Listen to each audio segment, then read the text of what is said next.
wrapping up the afternoon session, if you take pleasure to interview Ted Newman, talk to you about the engineering background and NPL. Well, I thought this time I'll start off, talk a bit about myself. And now things started. I was doing a PhD that just about finished, but not quite, when the war comes along.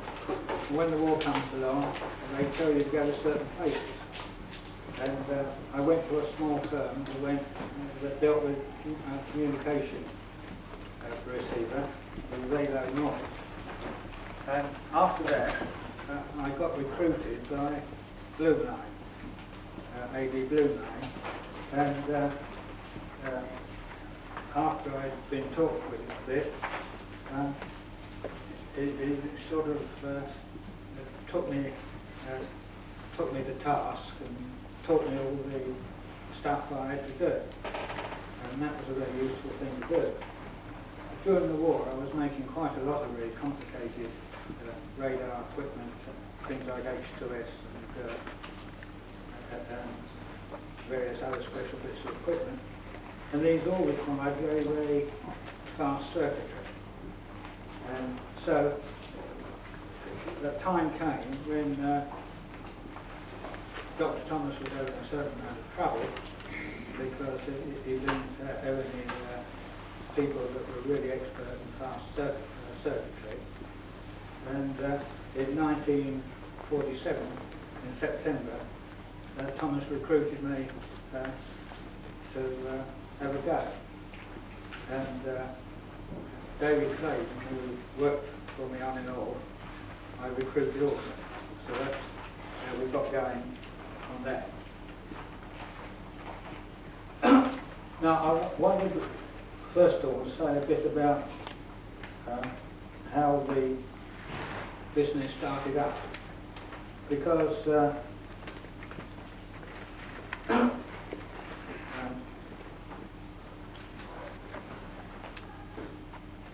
I'll get going. I'll maybe come a bit there. Anyway,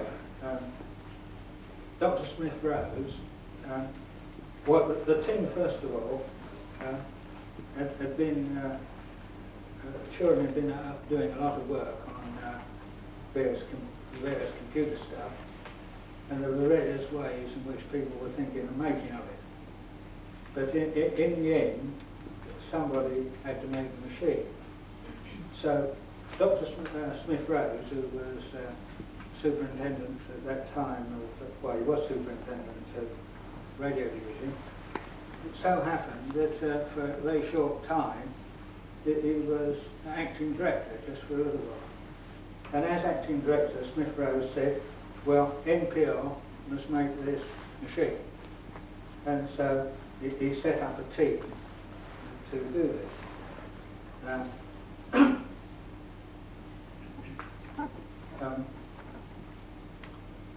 They did very good work, but the trouble is that although they were expert on radio, they weren't really expert in very fast circuits, and they couldn't cope with the circuit work.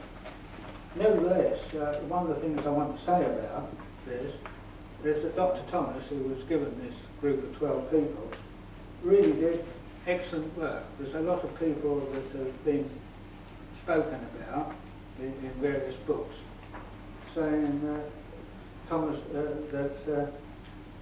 wasn't doing what he should have done. But they did very good work, and in due course he was worried, and he recruited me from E&I to take on the circuit work. And I'd known David Clayton for a very long time, and so I thought I'd recruit him as well. So we then took over the circuitry for the ACE model.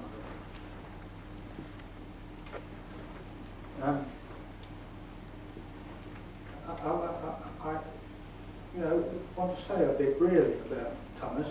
He put all the things in the way that were necessary.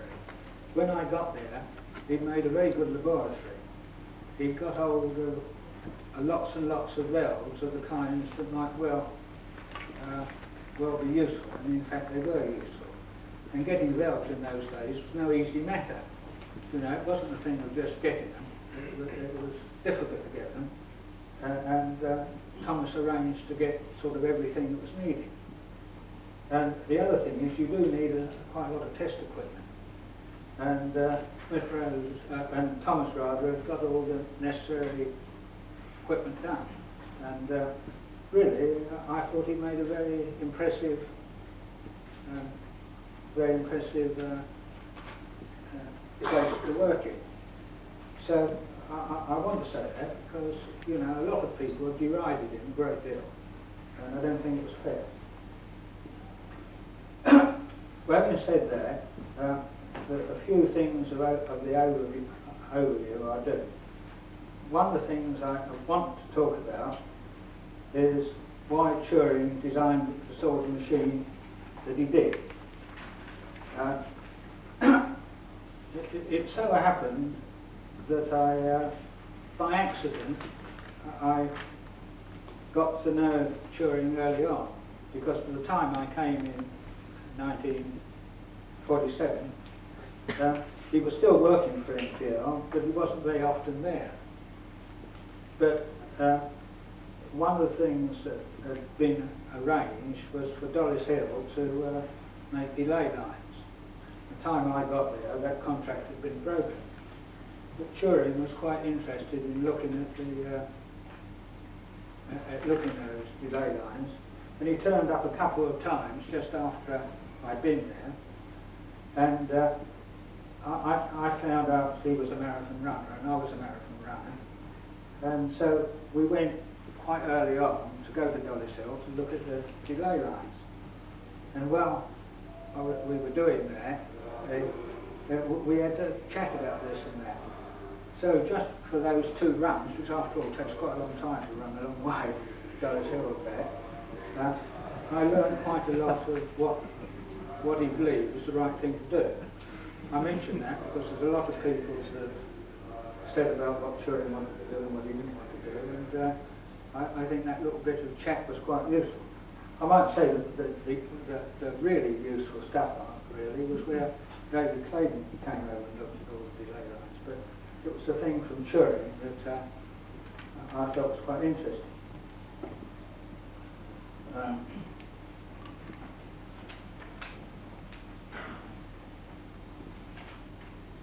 So what I want to go through now, having said that, is first of all talk about why Turing designed the sort of machine that he did. And I've already said about Thomas' time. I want to talk about how the mathematicians and the engineers got together. And finally, I want to talk about commercial arithmetic. Now, the thing that Turing was interested in was really in making very simple types of machines. And one of the things I'd already found at that time, that he had all sorts of interesting things he liked to do, and one thing he was really quite obsessed with was knowing how the brain worked, human brain worked, and the possible correspondence with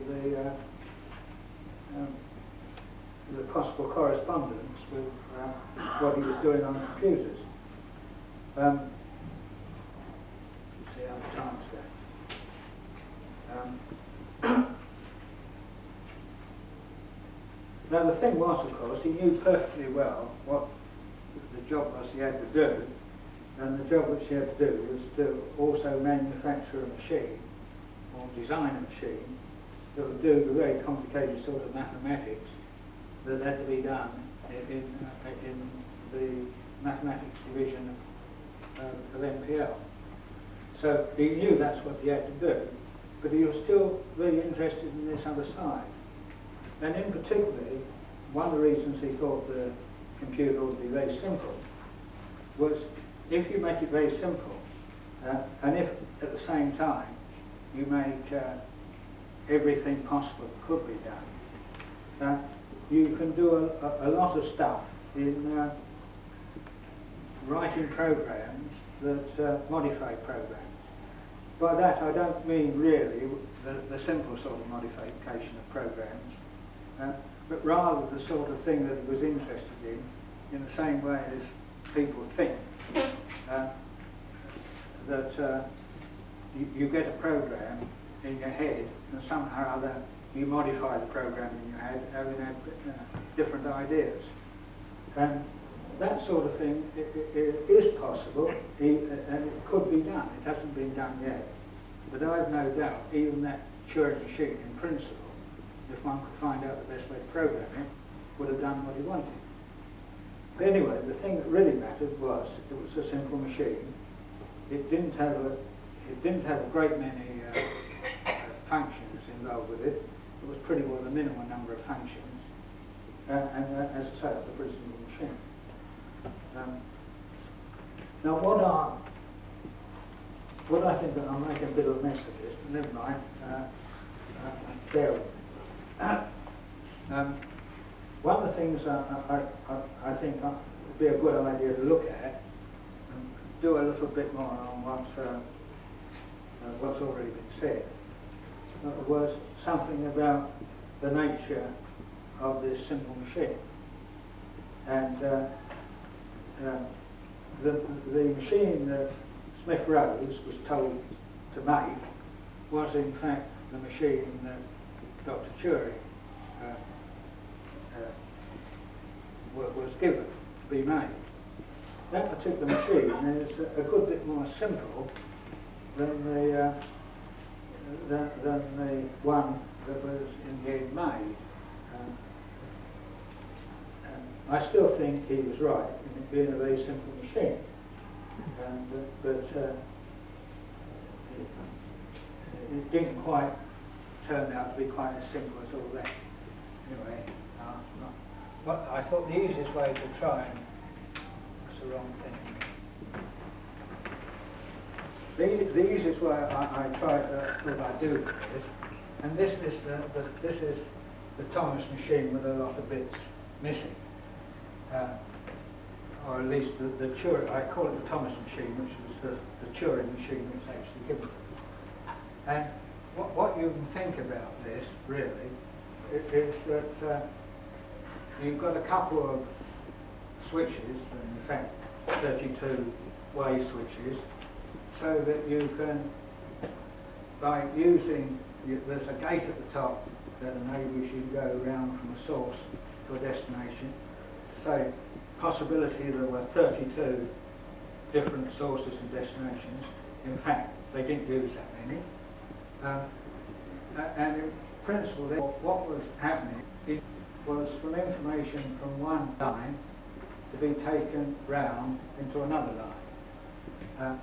Sources didn't lose their information. So when you took some information from a source, it was still there. But that information then went and changed the other stuff in the delay lines. It was a 2-beat machine. That's to say, the first thing it did, it took one cycle to take in the instruction code. So that was staticized. That was 1 beat, and it took 1 word. The thing it did afterwards was the 2nd beat, which took a very much longer word. It didn't have to, but it could be a much longer distance, a number of words. And what I've given is the order code of the machine. And this order code of the machine, as you see, is quite a simple one. The C, which I'll tell you about in a minute, there has to be a source and a destination, and it was 5 bits, so the 32 sources, 32 destinations. When you were setting up the next instruction, you had to be ready, having used the next instruction. You've got to know where the instruction after that's going to be. Now, when I say where it's got to be, I don't mean exactly where it is. What I mean, it's one of 8 lines it has to go to. So the choice, which is 3 digits in that machine, is to take information where the next instruction is going to come from for one of the 8 long lines. Now, when you've got long lines, you may have to move things along. And one of the things I ought to say is, in the general run, as soon as an instruction's actually been done, immediately after that, the next beat comes and makes gets the next instruction steady size. Now, it was a very, very simple sort of thing in deciding what sort of thing you would do.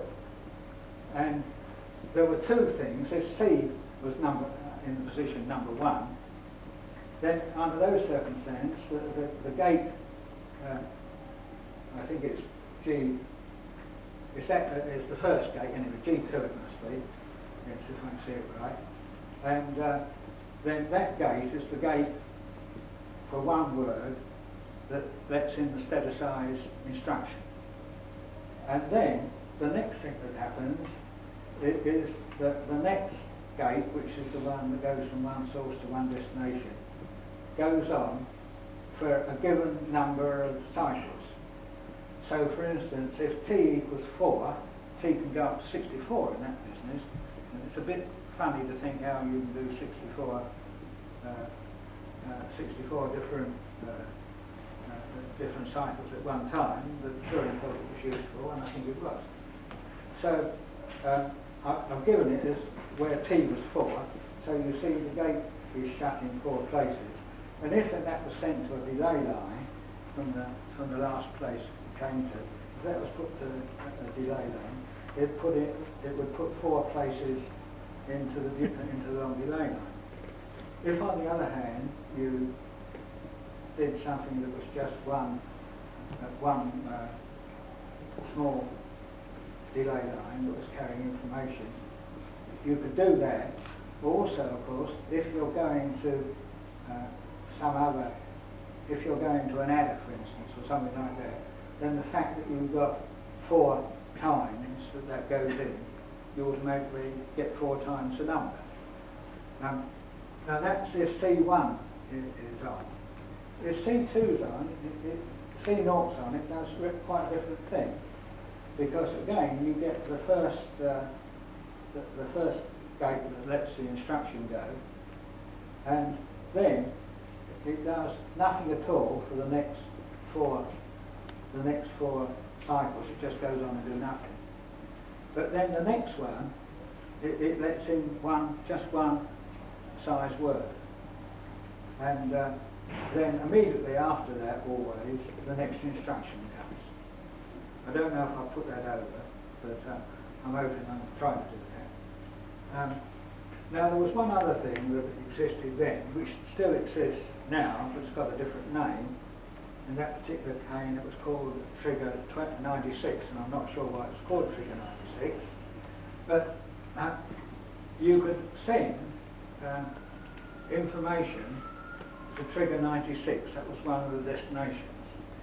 And if you sent a number to that destination, which was Trigger 96, no matter where you sent it from, if it was 0, it didn't do anything. The Trigger 96 didn't do anything. But if there was a number that was sent to Trigger 96 from wherever it was sent to, what it did was automatically miss the one gate that you ought to do on that G2, the next instruction, and went to the next one. So by going to the next one, you can do one routine and then switch to another routine according to some criteria you've given.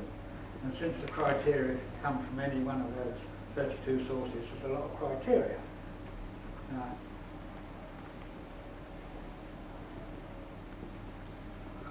I think that's all I'm really going to say about it, but I'm hoping to some degree that's what that machine was.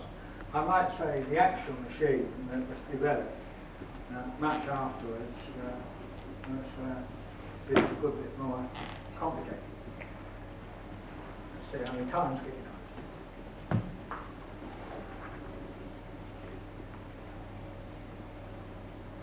on. Well, the next thing I'll go to very quickly, we finished up towards the end of Thomas's time, and Mr. Morley Colebrook took over. That was, as far as I can remember, about a year and a bit. I can't remember the exact time. But when Morley took over, Morley decided he wasn't interested in circuitry or anything like that, what he wanted to manage. So he gave me a team of 10 people to look after the microelectronics. Not the microelectronics, to look after all the electrical stuff. And then in due course, we joined up with the mathematics people, and they had a group of 4 people under Jim Wilkinson. Now, this is quite interesting, really, because in a way there is an argument that the maths team and the electronics group ought to have been done earlier. I'm not sure that was right, because I think the first part of the work we were doing had to be with dealing a lot of circuits and dealing with those, and I think it would be better to do what we did do and to get all the various circuits we could do, and then teach them all to the maths people, which I might say were extremely bright lot and knew exactly how to use these circuits in about 5 minutes flat. They did very well. Now the last thing I'll go to, because I've only got 10 minutes left, I think, is to talk about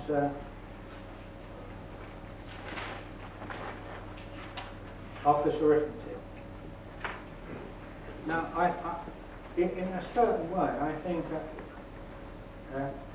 office arithmetic was a bit of an accident, because when I've been an undergraduate, I thought all this sort of easy work to do, you know, that was all should be done. It should be done by something else. And, so all this office arithmetic was probably work that shouldn't be done, because people like to do better things than that. I was starry-eyed about that. Well, I wasn't so starry-eyed afterwards, but I remembered that. And so time came when the Treasury R&M decided they wanted to do something to know what was happening on the computer. So they got down and a lot of the senior academics to work out what ought to be the future of the machines. The machines at that time, I can't remember quite when this was, but I do know that no machine was manufactured at that time. They were being built, but they hadn't been finished. And the Treasury R&M had called for this thing, and they thought that they ought to deal with the down-to-earth electronic stuff. So they asked me onto the meeting as well. So I was on the meeting with the Treasury R&M, and were the senior academics. And because of what I've done, I thought I ought to write a paper. And I write a paper about the importance of office arithmetic. And I said that I thought there would be a great many computers once you got round to doing business sort of work. And what was interesting at that time was the academics said it was a lot of nonsense. They said 2 or 3 machines is the most you should ever have, and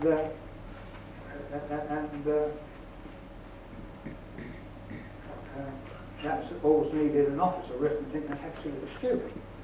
On the other hand, I think it was Mr. Dunkley who was at that time in charge of Treasury.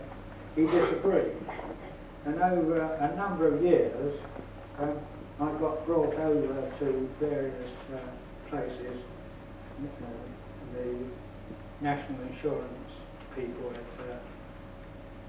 at Newcastle and various other people, and Dunkley kept on asking about things how they might go. One of the things that happened fairly early on was about the 1951, would it be? 1951 census, where there was a lot of legislation that they found it very difficult to do. And Dunkley was very worried about this. And there were a lot of other problems too that needed to be done. And so Dunkley arranged that as time flew by, that would actually get down to doing something about commercial arithmetic. Now, the date of that I can't quite remember, but we did get, in due course, we had a training course, which where every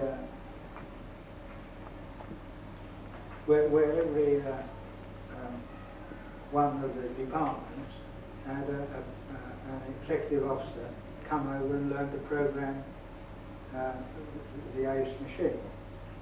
And one or two of some work had been done in cleaning up a lot of the census work, and there were a number of other jobs. I think there were 3 in the end that were done at NPL for work that the Treasury wanted. And in due course, in fact quite soon, pretty well every department dealing with those people that were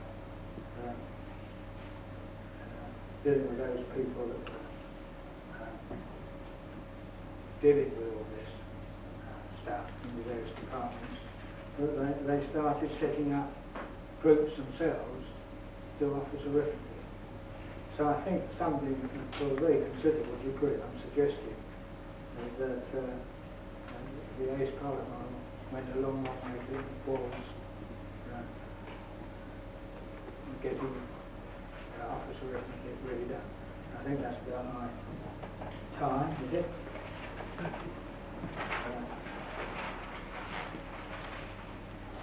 Have I run out yet? Another 5 minutes if you want it. Ah, well, then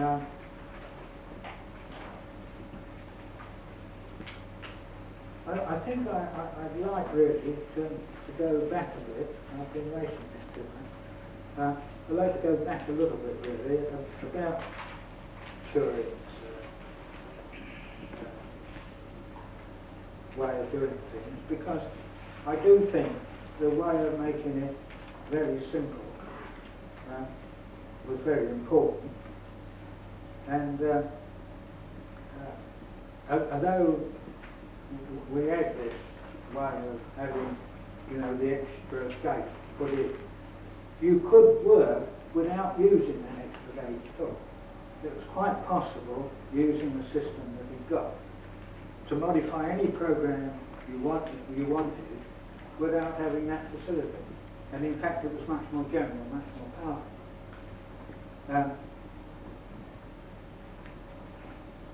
Now, the other thing that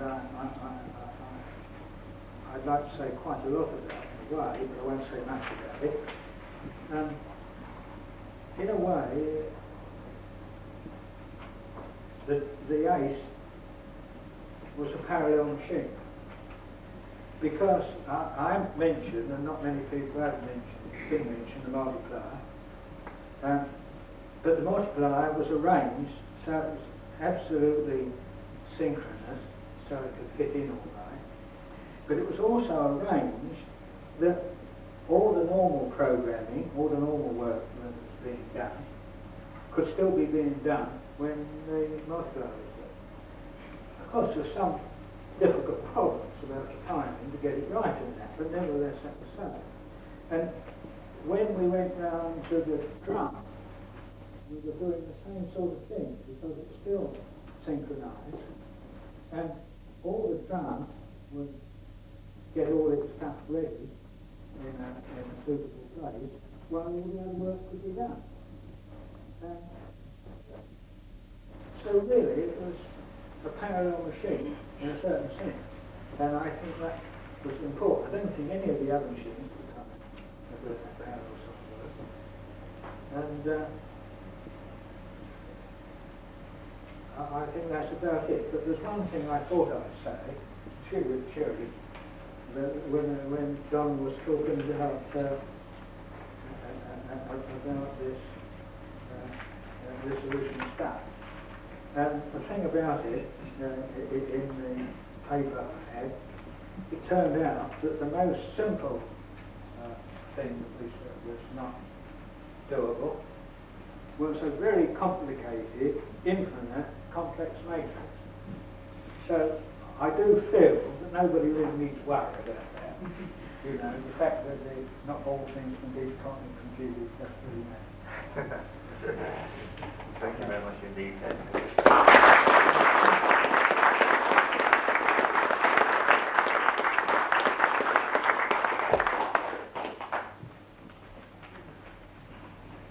now we have Mr. Osborne to talk about the drum.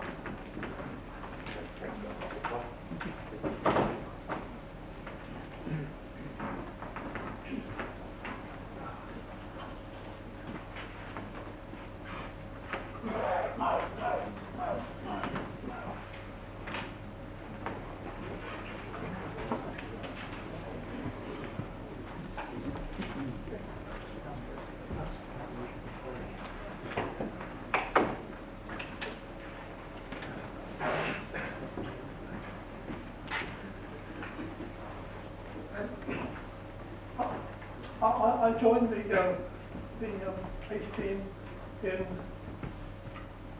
the end of 1948, which was within a few months of its formation, with a conjunction of the maths division and the electronics section, with the charge of being looking after what my electronics friends choose to call the ironmongery. And although I'm Bill to talk about the ACE drum this afternoon, I would like to mention, by way of introduction, a couple of other pieces of ironmongery which was involved in before working on the drums. When I arrived, many of the units, electronic units, had been tested on the bench, including the separation units for the delay lines, but none had been put together as a working system. And when this was done, there was the problems with delay lines became apparent. The original delay lines were horizontal tubes with crystals mounted on flanges on each end, and they stood out in Hilton. And so temperature changes caused changes in length, which caused variations in delays and caused problems. This was overcome quite simply by putting it into a wooden box with a thermostatic heater, but that brought its own problems because crystals had a habit of dying, and to fish the tank out of this box and triple enough to dead on, fix the crystal, put it all back again, was a major upheaval of the whole thing. So that search was on for a better, more compact system.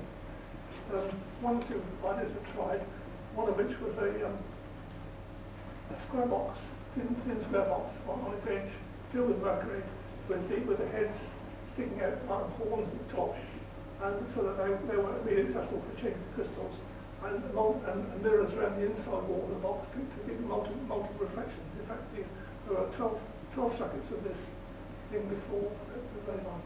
It was about 15 inches square, 2 inches thick. The idea was you extract them together, box on a shelf, made a nice compact unit, but each one could be serviced easily.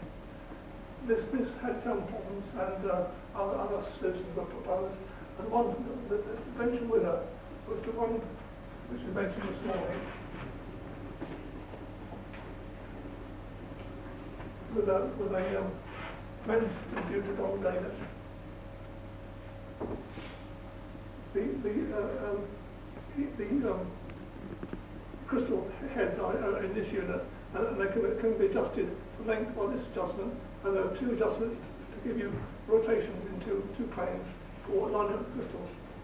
These stood in a rather nice box, and was the design which was used on the pipe model, used on the DEUCE and also on the final ACE.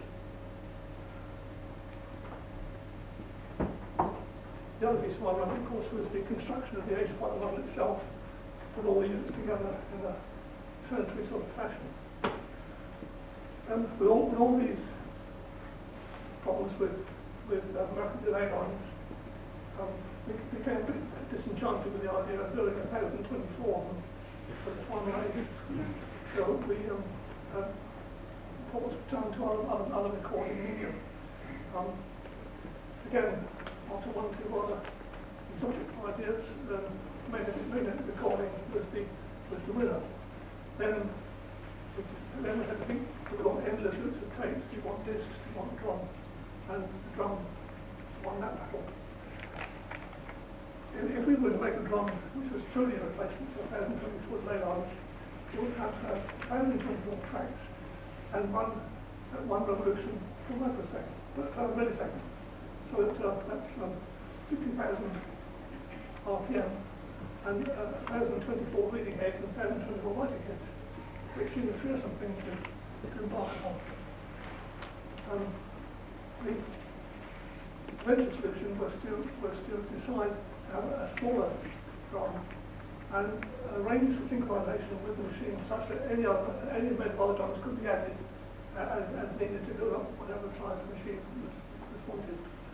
And we thought that 5 or 6,000 RPM was a reasonable speed to aim at, and perhaps 32 or 64 tracks might be fine. In the end, we managed 256 tracks on the final ACE drum, and whether we actually achieved 256 tracks on the final one, I don't remember. It was on DEUCE. 128. We did on the DEUCE, yes, I'll come to DEUCE. I'll mention DEUCE later, George, won't I? So then we started on the design of the ACE drum, ACE pilot model drum. Now, the pilot model at that time was conceived as a pilot model, in other words, a test bed for the final machine. And the design of the drum followed this philosophy, in that any component, the motor, the drum itself, the head shifting, could be changed without interfering too much with the rest of the drum. There was not an integrated design where if you move one thing, everything else had to be moved as well. We chose a speed such that it required nine circulations of a delay line to transfer the whole delay line information onto the drum. And so that gave us a speed of, I think it was something like 5,600 revs.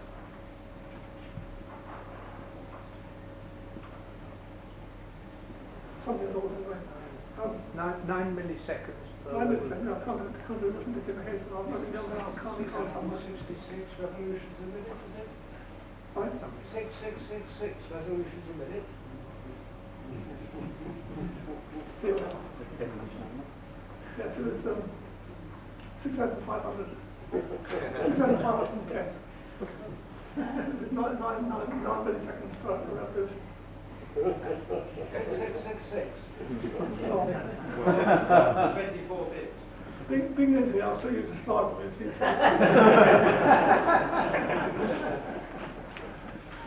But I thought it would be nice to show you a big picture of how the information looked on the drum surface. Yeah. Yes. If we assume the drum has already been written on, the first digit is read off by the many head in this digit 1. The next digit would be digit number 10, which is 9 digits further on. so there's number 10, and so on until you get to the end of that delay lines one, which should have been 1,024, but that's bigger than the ninth revolution. So the next one below is 1,018. That means six digits spare, and 24, 8 digits spare.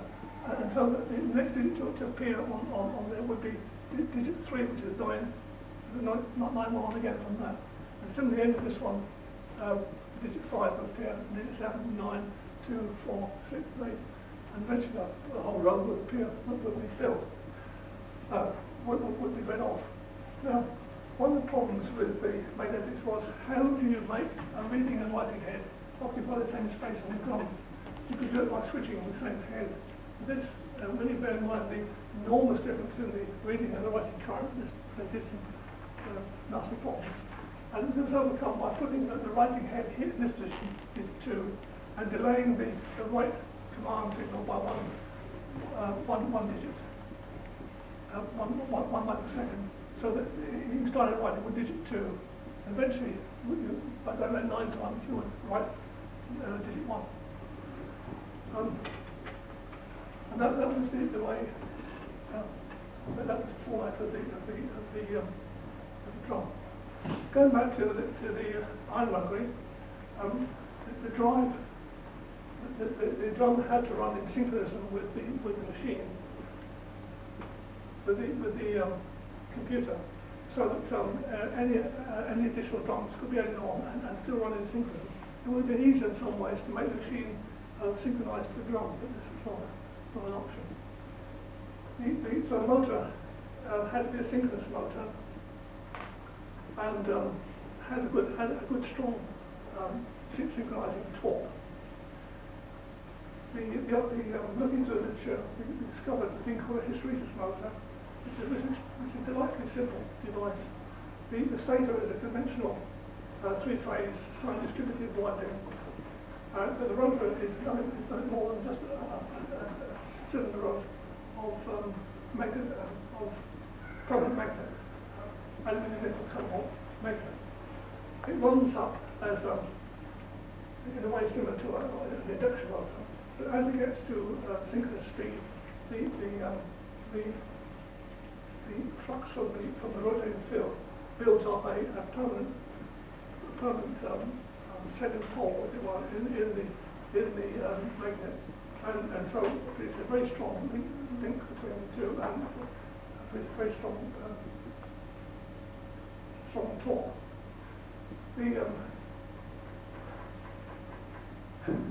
If I can just add a little anecdote, the normal way of making these magnets was to cast them, and unless you x-rayed every one, you couldn't be sure there were blowholes.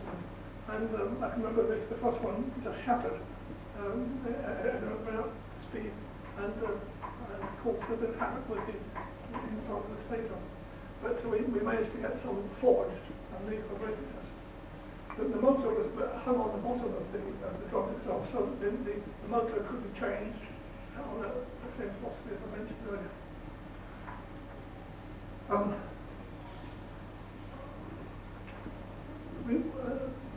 We could have put one head per track and switched heads, but this seemed an unnecessary complication, and we opted very early on to have a small number of heads and to shift the heads parallel to the axis of the drum, so that one head could write different tracks. This meant we had 16 heads, which was a good number, and we could move them to 16 positions, 256 tracks. Then the problem was the head shifting itself. And again, after several ideas, this one did the claim that it was tried.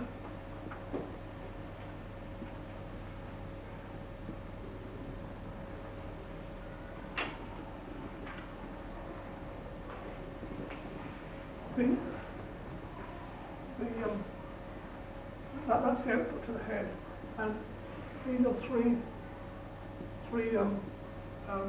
solenoids coupled together, one one above the other. So that when this solder was energized, that got closed up and this plunger moved up until that hit its head on the stop there, and that was one track width. If that was released and this one was energized, that came up and hit its head against that, which was coupled to that, and that was two tracks width. So this one got 2 tracks. If that was re-energized, they both moved up, and so you got 3, and so on. That was 4, so you could have 8, 16 possible combinations. No, 8 possible combinations there. Sorry? 8 combinations there. 8, yes. So 8, yes. Jump ahead, that's all. 4, yes, 8 combinations there. So that's 8 position track, 8 position shifter. And we tried another one on the bottom. It was 16, but that pushed the technique a little bit too far, and it wasn't quite successful. To hear this thing working was rather amusing because it would clatter like a lot of monkeys with false teeth on a cold night. And then some rather interesting rhythms. But that was used on the pipe model in its use as a working computer and worked quite satisfactorily. Plus I should have showed you the slide before I showed you this picture. So could I have my slide?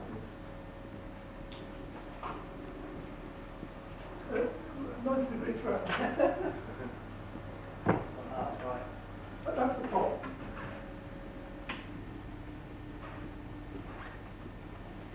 Yeah. Upside down.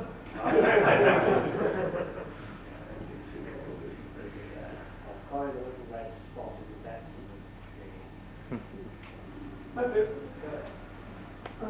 Here's the 2-position head shifter, again with the philosophy of not building into the thing which can be added on afterwards. Those dash clocks at the top. I wasn't sure whether it would need damping where the thing would jump up and down too violently. We thought we need damping, but in the end it didn't. So that was the movement of this 8-position one. You can see the piston and the dashboard. The head, that's the stack of heads. There's all these springs. Yeah. And there's the drums. You inscribed with a lot of scratch marks. It was the hallmark of all drums in that. The motors underneath. I might say this motor was, the stator was a newer head synchro, which was 3 inch size. You can see there's a tooth wheel right on top of the stair, which I should refer to later on. The bearing, the bottom bearing carries the weight of the drum, plus a preload from the spring in the top bearing, keep the thing running quickly. Okay, there.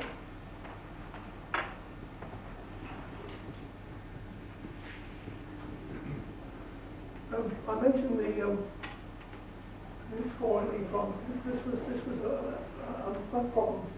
Because as we got more and more adventurous and screwed the head closer to the drum, it squeezed it a bit more as the signal ran along. Inevitably they touched and scored a big groove. This led us to look at a way of producing a tougher coating, and the solution came with the idea of mixing the powder with an epoxy resin and spraying it on the artist's spray gun, and then letting the thing set. And it's produced a tough thing which would stand minor crashes. And if it was a really bad crash, you could repair it by painting on with a brush. So this, it overcame some of the problems. Again, as we got better at it, and ever closer, other problems emerged. One was the unevenness of the coating, because to sprayed on with my hand with a drum, with an artist's brush, and with the answer to that was to mount the drum in its final position bearings, taking it to the workshop and put it onto the table and milling machine, put the diamond tip cutter in a place where the tool would normally be, and then run the drum at relatively slow speed, pass this diamond tool, so it's skim, just a slight skim off the surface of the glass to establish a datum. Spray on the coating, more or less as before. And after the cure, to set the tool back by the quite amount, run up again, so you skim the actual surface of the coating, and it was a known thickness and uniform. And this was very successful.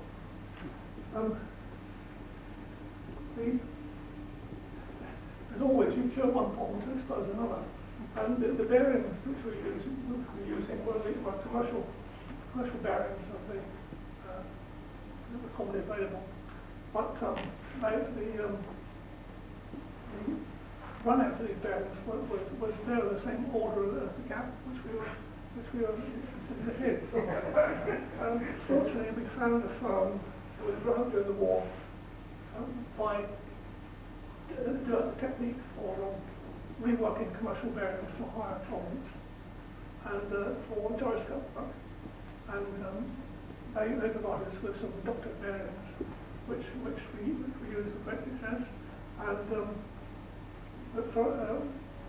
we then began to think about bearings and their problems, and designed a bearing of our own, which we proposed to this firm. They made us some examples. They liked it and put it into their catalogue. So the ACE from is up on the pair of bearings on the side.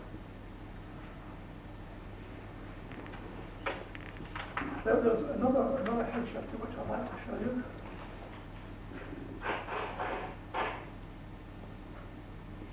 Oh, here's one.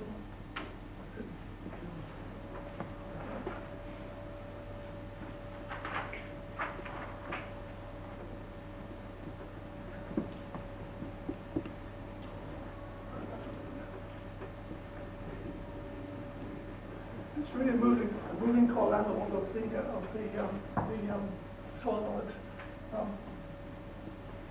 This is a conventional loudspeaker magnet, but with a gap in each end. And in each gap there are two coils, two eccentric coils. One coil moves between the top of the pole piece and fixed stops there, giving you two position shift. And the other coil moves between the underside of the original coil and stops which are carried by the first coil, analogous to the two geometries in the solenoid. It's identical arrangement this end, so it gave us positions 2 and 8, and this was given by this 2-to-1 reduction in English. This gave us 1 and 4, so we could do 1, 2, 4, 8 shifts. This was marginally quieter than the original one, and it was used on the first ACE drum. By this time, the DEUCE had been installed and up and working, and the DEUCE drum was mainly similar to ours, except that it had a servo-controlled head shifter with headless music traction in a very elegant, satisfactory way. So for the digital ones were abandoned, and the 5/8 drum uses a servo-controlled shifter. But instead of the DEUCE drum used a potentiometer for position sensing. We used two synchros, giving a 2-tone servo control of the head shift. And that's all sub-bass drums work by me in those.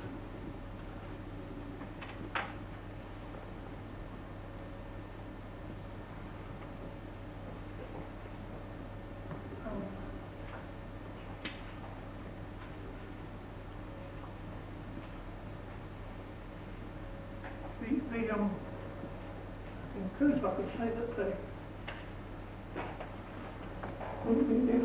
ACE drum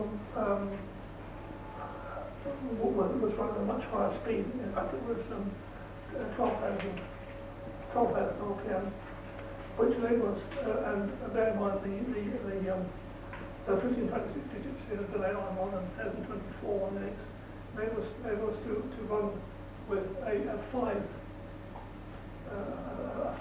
sector drum instead of a 9 sector drum on the tug model. So essentially it was the same arrangement.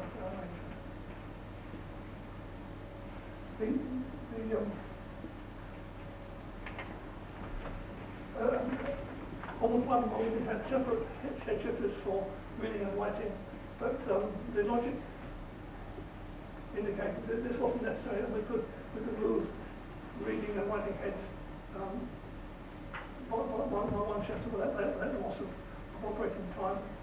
This eased the problem of having to get the two movements to be exactly the same. They weren't coupled together.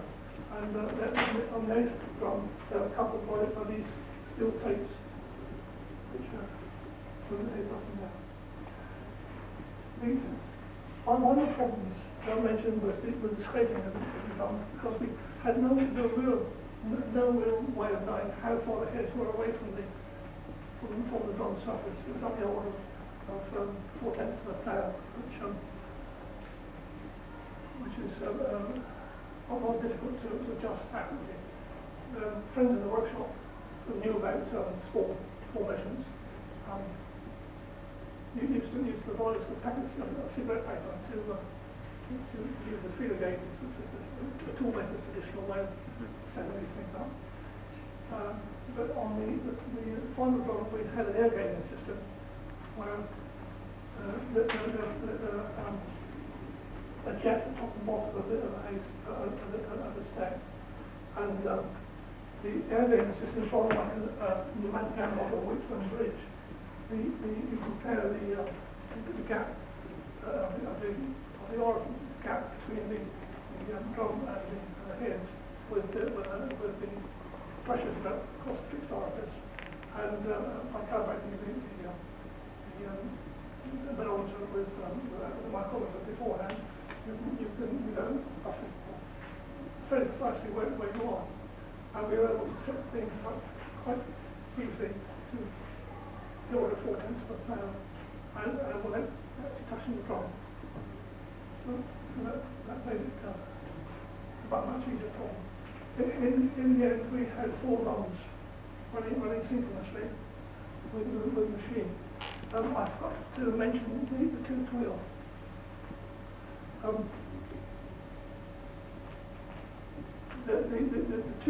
The wheel had one tooth for every digit position on the drum, that's 1024 teeth, and these produced what we call drum pulses at 1/9 of the clock frequency of the machine. The drum drive was derived, was generated by a radio 3 oscillator whose frequency, average frequency, was locked to the 1/9 of the clock speed, so that the average speed of the drum was correct. But we needed to be sure that the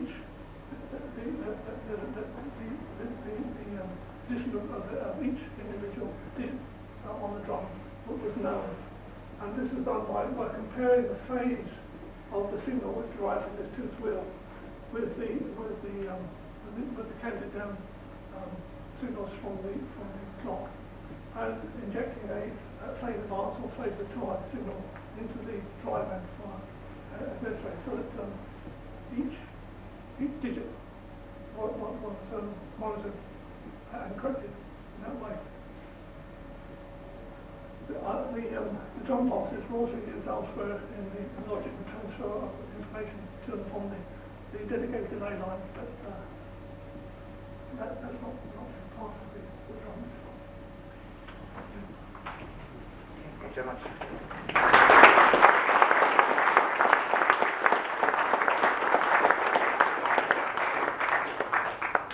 I'm really quite impressed by the technology there. 0.4 of a thou is good stuff. We now have Tom Vickers, please, to talk to us about the programming feature.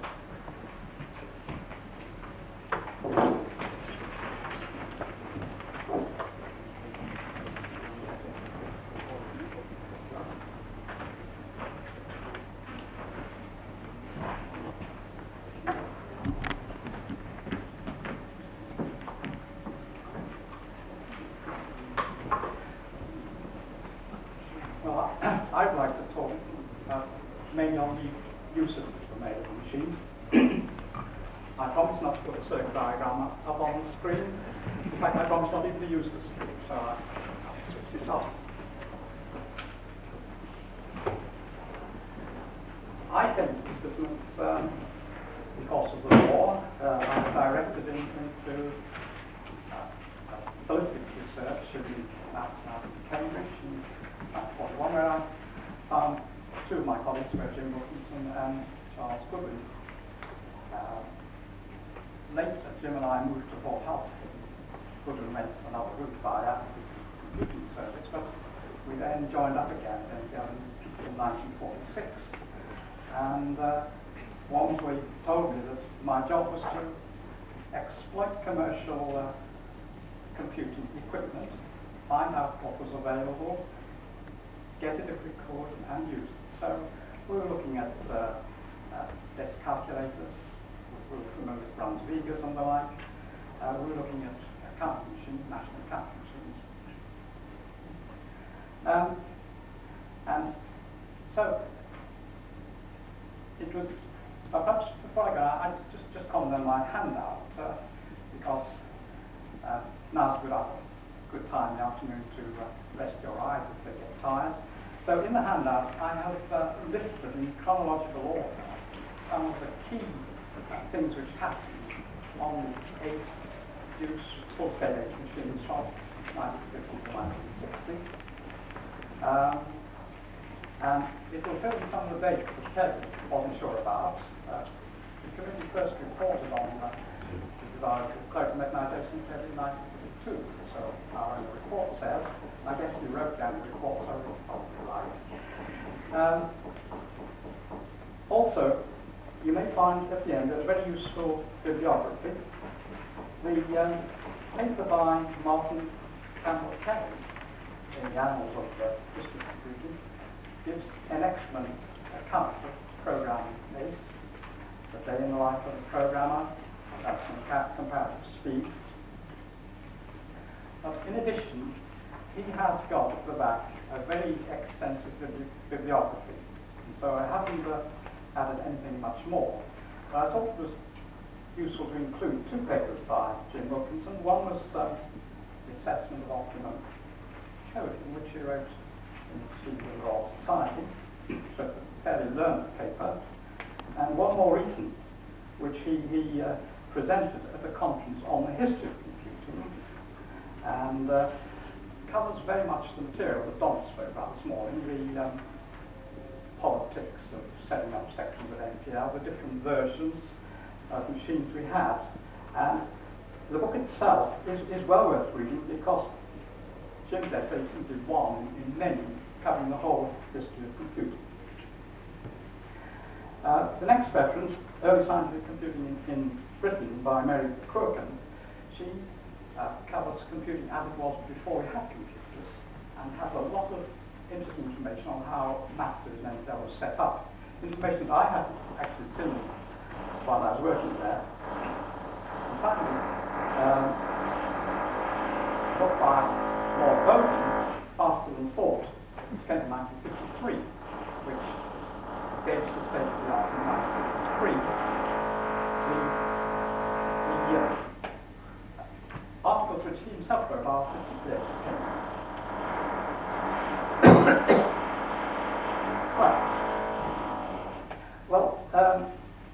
When in 52 it was decided the ACE should be a production machine rather than an experimental machine, I was given the task of developing a team of juniors who would help in operating and programming. And the impact of the arrival of ACE was really pretty traumatic. There we were, we used our Brunswickers, our electric fly in 10, 20 seconds, and this machine did it in 2 milliseconds, so there's an increase in speed of 10,000. We had our national counting machine with 6 registers. We got a new one on order, which I think had 10 registers, tremendous improvement, and the ACE had 300. And so the effect was really like the great storm we had some years ago when the wind swept everything out of the way. Seeds were scattered far and wide, and it's some of these seeds which grew not only into trees, but very big forests that I want to refer to. We had, of course, to help us in this, a master gardener, in fact, perhaps a capability Brown in Jim Wilkinson, and it was his inspirational guidance to everyone, both senior and junior, which really got the thing going. And Jim is now probably more famous for his work on error analysis, but I think it's the early work which perhaps is important, because he would never have got on to error analysis but for the earlier work. And indeed, at one stage, there was a proposal that the pilot base should not even go into production, it should be scrapped, we could carry on building the full scale. And Jim resisted this very strongly, and we did the work. We had, of course, pretty good soil for these seeds to grow on. Master has been going for since 45, and we had looked at most of the common problems in numerical methods. Fox and Goodwin looked at methods of solving differential equations. Holder looked at methods of finding groups of polynomials, and Fox and Husky and Wilkinson looked at methods of solving simultaneous equations. Freeman, Harding, Willis, as they were known colloquially at the time. We also had a very strong background in checking. Those of my colleagues who had come by the Adams Computer Service that had lived in fear and trembling from one D.H. Sadler, who was very, very tough on checking. And if he made the slightest mistake, really trouble broke out. The advice which Goodwin, who was our head of our section, gave to newcomers always was that when you're at school, if you make a mistake, that was bad, you lost a mark. But here you'll be making mistakes all the time. The important thing is they don't leave the building. And so checking often really not successful at times. And I recall almost the first job I was given when I moved into an office with a lot of juniors was that some computing example had been done by a couple of people, and a slight discrepancy. So I looked at this, and this young lad from school had used pi. So I said, did you use enough figures in pi? And he said, oh yes, I used 8 decimals, 3.14285714. And of course, he'd taken 22 over 7 rather further than it was meant.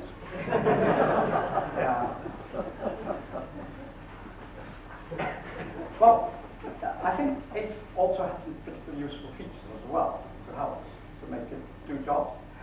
The first one was that the multiplication gave you a double-length product.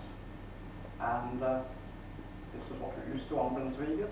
But there were many machines around, and I understand even programming languages today, which will only give you a single-length product. So that was one good feature. The second one was we had very good, fast floating point routines. And Martin Campbell Kelly, in the first reference, gives some figures on that. It was easy to assemble subroutines. And finally, the impact of the punch cards. I won't recall that originally my colleagues were being defensive about punch cards. They said everybody else uses paper to paper. We've got cards on site. They may be slow, they're very short, but in fact they're incredibly fast.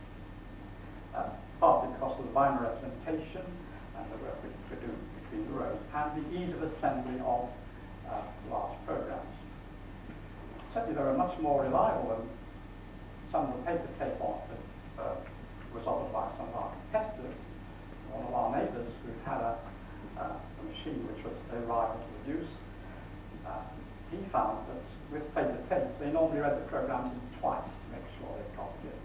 I thought you had to read it 3 times actually to sure it got it right. But, and indeed, when they ordered the KGF9 some years later, the most extraordinary configuration, it had 2 paper tape readers for its purpose and no line printer to do their line printing for them. One thing that was always puzzling, having seen recent pictures of what happened on Colossus, they had very fast paper tape readers on that machine. Yet it's incredible that Turing never ever suggested using paper tape on the file tapes. And I remember discussing this with Jim Wilkinson, and he'd never heard any reference at all to paper tape by Turing. And yet, the pictures show very, very fast paper tape readers. Well, I want to comment just on one or two of the programs that we did. The first one, it was actually the first job I ever wrote a program for, concerned with photogrammetry, map making from aerial photography. Now, this was a fairly new activity then, and what used to happen was that they'd get a fine day, take some photographs, and this would keep their staff busy for very, very many weeks. In fact, I was told that a really good fine day would keep the staff busy for the rest of the year.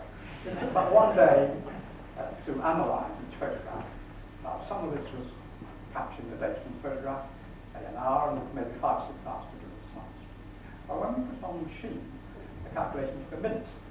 Now, this upset the whole rhythm of the play. We spent an hour, and so this led to new ideas on capturing the data and so on. Now, that is an example of things that were happening all the time during that period. It's really an incredible revolution in scientific calculations. And that particular problem, we ran through on the problem survey for probably 10 or more years, until they eventually moved to Southampton. Now, I want to spend a little time on a problem that you're probably all familiar with, solving simultaneous equations. My experience was that at school we were shown how to solve 2 and I guess 3, coefficients were small. I also recall being shown Cramer's rule to demonstrate solving. Mainly, I think, this was the only example of the use of a term that our teacher could think of. When I went to university, the subject was hardly treated. But after all, Cramer's rule gives you a universal solution. It's an elegant solution. What more is it ever? My maths course, they seemed to turn their noses down on anything that smacked of a number. Numbers weren't tolerated. Never saw logarithm. We'd have lots of lectures on proving the existence of solutions of differential equations. Find those solutions? No. But then NPL, of course, equations used to come in. We knew those solutions. Just finding the right things. Well, going back to Cramer's rule, very early to NPL, about 1%, Leslie Fox was saying that you probably met Cramer's rule. Forget it. Except possibly for equations of order 3. And he was dead right. But, you know, less than 10 years ago, I was looking at some syllabi for degree course in electrical engineering, and there appeared Cramer's rule. And no one knew why. It just had always been there, so it was different. Well, to give you some idea of how difficult it appeared to be to solve simultaneous equations, there was in the Cambridge Math Lab, now called the Computer Lab, a machine built by Mr. Mallock from the engineering department. This could solve 10 equations. Coefficients could be from 1 to 1,000, and these were represented by terms in transforms, which you set on switches, and it measured the flux. Now, I worked in that building for 2.5 years, and the amount of work it done was almost negative. It was noted for the noise, the swearing, and the kicking, which took place when Mallock came over to try and make it work. But there we are. At that point in time, 10 equations with three-figure coefficients were considered quite a hazardous task. The situation, I think, was made even worse because at the end of the war, Hotelling in the States wrote a paper pointing out that if you solve large sets of equations, the build-up of error from rounding would be so enormous that you couldn't really rely on the validity of any results. This was taken quite seriously. It led to fierce debates in the masters, between Fox and Turing and Wilkinson, who felt that Hotelling had been much too pessimistic. And then the equations you get are you usually get reasonable solutions, and indeed, Fox and Co. found excellent methods of solving them. Well, based on, while I was working on desk machines, we were challenged to solve 16 equations 1 week, and it took a whole week. We just acquired some electric Munros, which appeared to be ideal to help us in this thing. We could store a constant multiplier, but at the end of the week we had 6 Munros, rather sickly Munros, because this particular feature clearly hadn't been thoroughly tested by the manufacturer. But 16 was a fair challenge in 1947, 1948. And Jim Wilkinson, in his paper which I referred to, the Conference on the History of Computing, says that he gave us his design objective for the test assembly, which was the prototype for the firebase, the solution of 8 equations by Gaussian elimination. Well, when it became our property in Masters in February 52, by May of that year, we had solved 17 equations. But further, they had arrived in the morning. They managed to get through a very cumbersome central registry at the time. We punched them, checked them, and results were sent out the same day. And that was at the time quite an achievement. 6 months later, we solved 129. And this was, and you may say, well, you've only got 300 words of store. Well, in the store, we managed to get to 2 rows. So what we did, we fed in 129 equations, we punched out 128. 128, we started 127, and so on. And the computation was done between the rows of the cards that were read in and punched out. And when I came the next morning, they'd finished. John Dennison's here, and I have a feeling he worked that night, and Ted York, but I could be wrong. There were a lot of cards in the room. The card reader was covered with fluff, and the punch was red hot. I think they probably cooked their breakfast on. But we got up to 129. Now, if someone had said to me in 1950, can you solve 129 equations, we would have said, you must be joking. And yet, 2 years with that happened. And I think that that was really a watershed for us, because it demonstrated how good the cards were at convenient and reliable infinite backing store. And also, of course, they're excellent for scribbling notes on when you're writing papers. But from then on, large matrices no longer presented a problem, and many problems which came into division were converted into matrix operations. When the drum became available, and here I'm merging really the firebase and the DEUCE, which was an engineered, tidied up version of the firebase, and there were many DEUCEs solved. There's also a full-scale edge which came later than that, but I'm talking about the 2 machines together. When we had drums available, we had a scheme called Scheme A, and I was intrigued to see that I'm supposed to suggest this according to Mike Widget, but I thought Mike Widget had done it. But basically, we devised an approved standard interface between matrix programs, or bricks as we call them. Now, this meant that a matrix comprised not only elements, its dimensions, a check total of what was in it, and a scaling factor. And Scheme A allowed you to have large matrices, feeding them in and feeding new programs. This was later extended to Scheme B, and Brian Murphy was mainly responsible for the guts of this. using what he called a general interpretive program. In this, the bricks and the data could be stored on the drum and controlled by this program. The program consisted of a 3-address code, A, B, C, F, and it would say, take the matrix you find starting at track A, take the matrix you find starting at track B, operate on them by a function F, and put the answer starting at track C. Now, F was sorted out simply by the programs that you need. We had a library which built up to about 100 bricks. The first brick we wanted to use was to read a matrix. We figured out that would be brick 1, and that would label it. The next one would be brick 2, and the labeling of the functions was determined entirely by the order in which we stacked the bricks going into the machine. And that scheme solved several uses, just that particular scheme.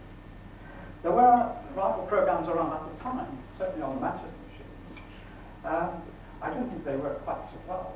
Firstly, they didn't have this unlimited library of bricks. They built in all the functions that you might want to use, and so they're all there whether you use them or not. We only put in the machine the functions we wanted. I guess they worked in floating points. I guess they had mnemonics for how to subtract, so it looked a bit easier instead of having our numbers. But that was one of the most significant developments of the pilot-based DEUCE era, the DIP. It could have been used in very many other circumstances. I'm not aware of any, except one derivative of Bristol engines, which was called TIP, Tabular Interpretive Program, and that really was inventing the spreadsheet about 30 years before anyone else did. But essentially that was a spreadsheet, and you got records of numbers. Well,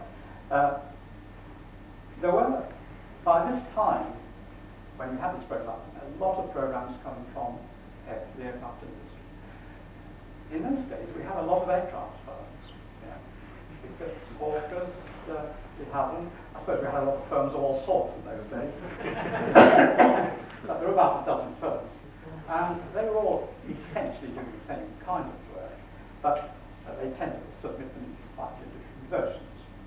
And so there was a suggestion, and it could have come from someone for Ferranti, I'm not sure, but the suggestion was that there should be some collaboration on this. And the Society of British Aircraft Constructors, which was an omnibus body for the aircraft industry, set up 2 panels to standardize the presentation of problems in aircraft design for computing bureaus. There were 2 panels, one on the aircraft itself and the other on the engine. And what happened was that they'd have a meeting about once a month, and we'd go along, say what we have to offer, they would say what they want to do, and we'd agree a common specification. We'd go back, we'd write the programs, and if they sent the work in, they'd just say, well, do this number 7, like ordering a Chinese meal in a restaurant, they're all standard.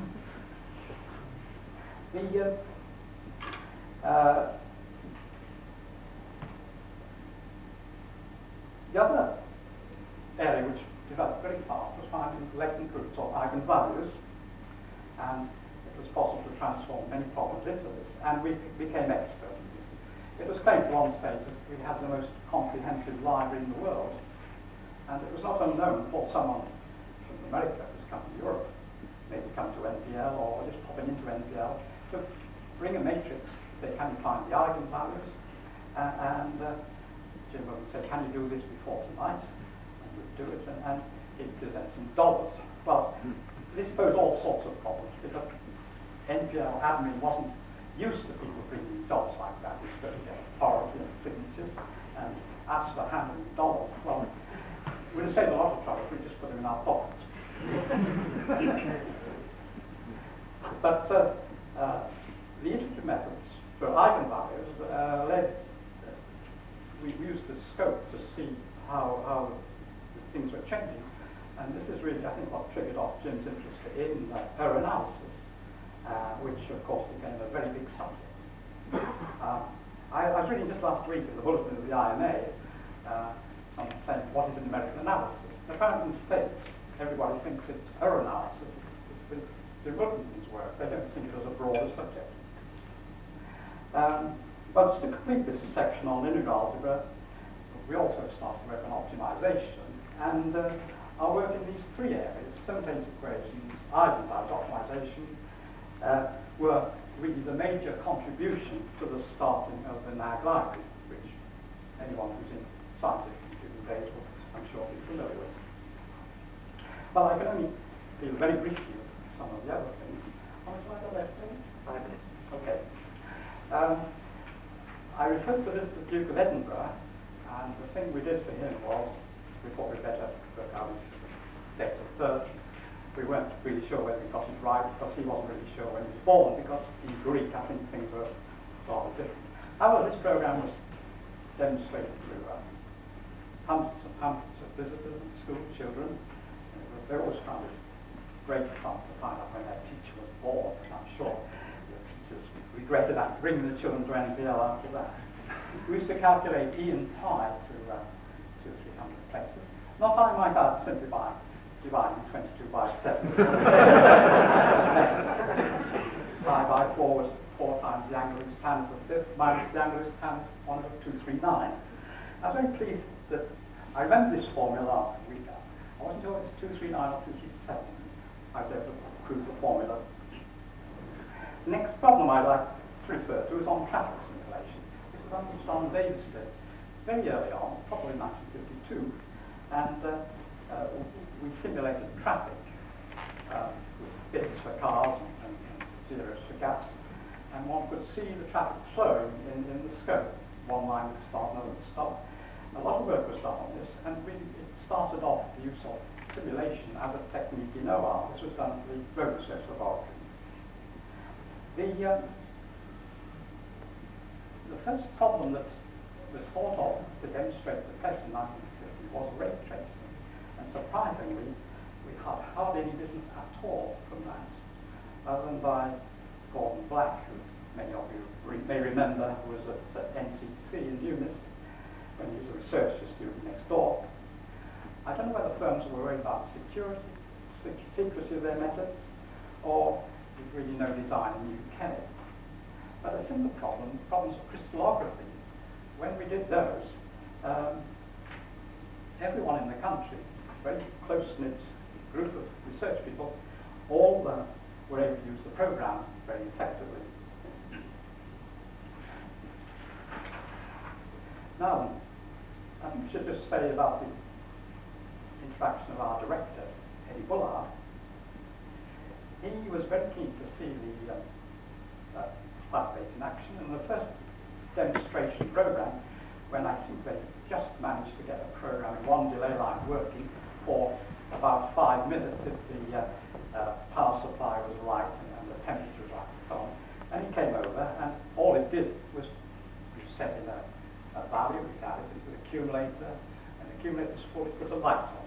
If the value was high, the light came on more quickly. And Bullard's reaction was scarcely epoch-making. I'm quoting Jim Wilkinson here. However, the next day, he was back again. He got a problem on the origin of the Earth's magnetic field. This was the solution of the system of simultaneous partial differential equations. And as Jim Wilkinson said, he wasn't quite ready for it. But he did later programming, and he used a very large amount of scarce complete time.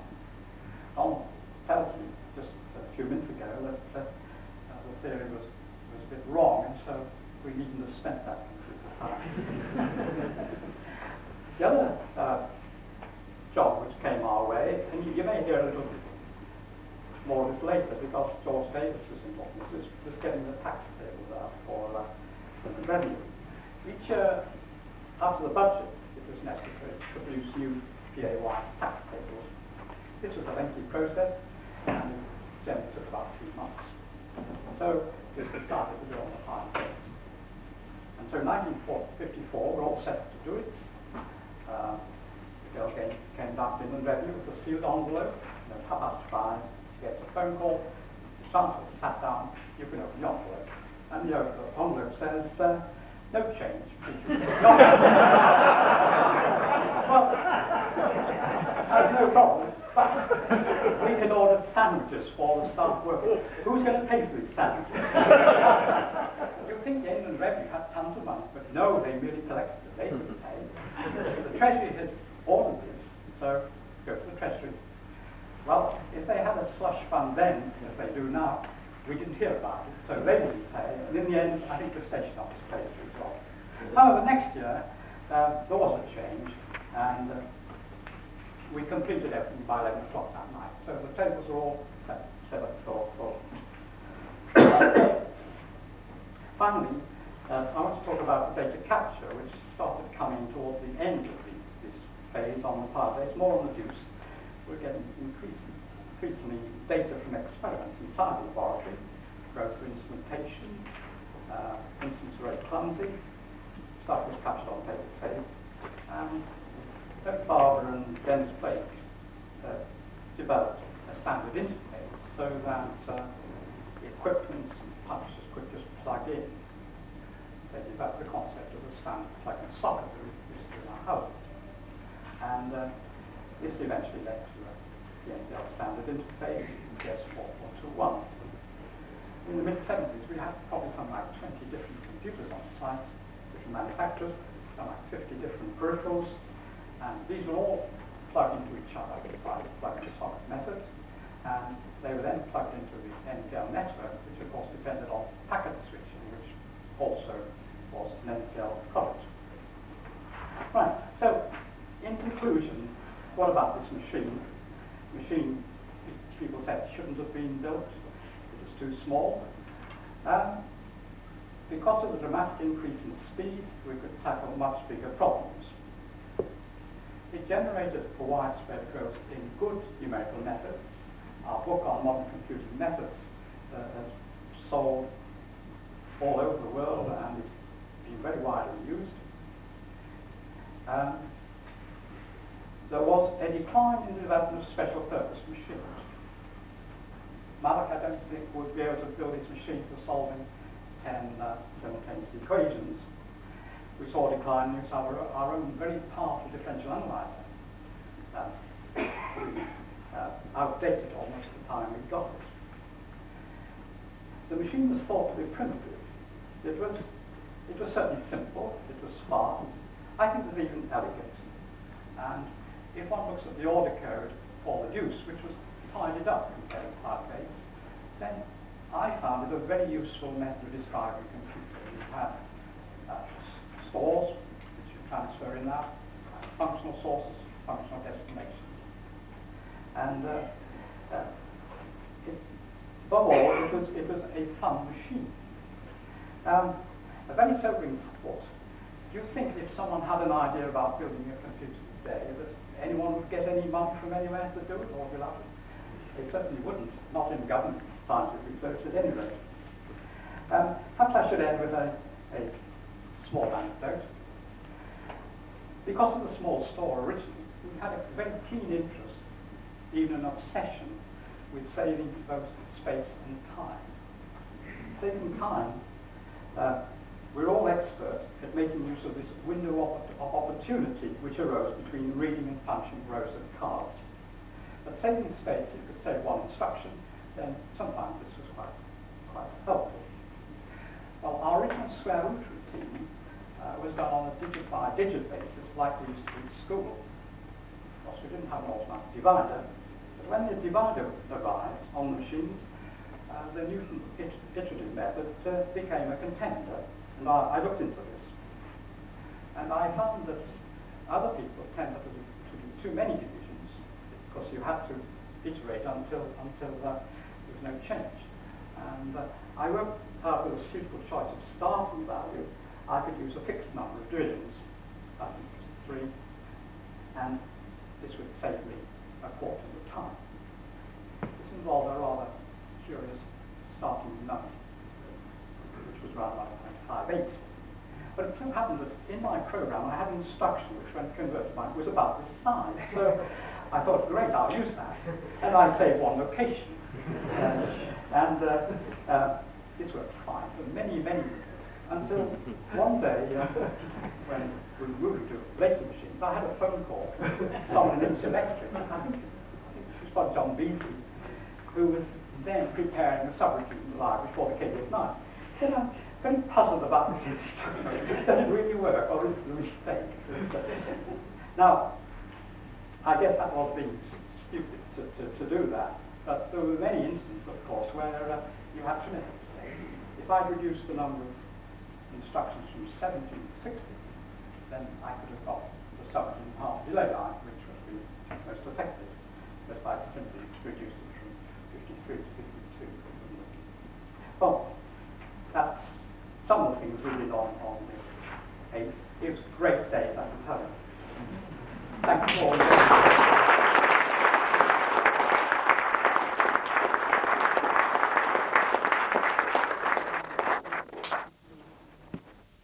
Gentlemen, we'll now have a tea break. Tea is pretty certain 10 minutes when you've got lunch. We have half an hour to do it in, so could you all be back here by 10 to 4, please?